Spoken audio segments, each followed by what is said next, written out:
Fungal infection का होते?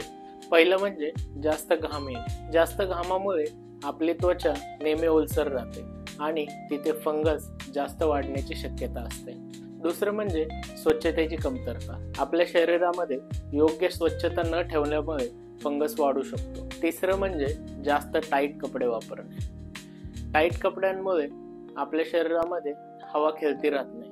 मुख्यतः आपण जे सिंथेटिक कपडे वापरतो त्यामुळे असे प्रॉब्लेम्स होऊ शकतात. चौथं म्हणजे इतरांचा टॉवेल, कपडे, कंगवा यांचा वापर करणे. यामुळे फंगल इन्फेक्शन पसरू शकते. पाचवं म्हणजे रोगप्रतिकार शक्ती कमी असणे. मुख्य म्हणजे ज्यांना HIV, डायबिटीस किंवा शरीरामध्ये इम्युनिटी पॉवर कमी असणे, यामुळे त्यांना फंगल इन्फेक्शनचा धोका खूप लवकर संभवतो. सहावं म्हणजे अँटीबायोटिक्स किंवा स्टेरॉइड्सचा जास्त वापर करणे. अँटीबायोटिक्स आणि स्टेरॉइड्स जास्त वापरल्यामुळे आपल्या शरीरामधील नैसर्गिक बॅलन्स हा बिघडू शकतो, ज्यामुळे फंगल इन्फेक्शन वाढते. म्हणूनच हे फक्त घाण किंवा स्वच्छतेशी संबंधित नाही, तर इम्युनिटीशी खूप जोडलेले आहे.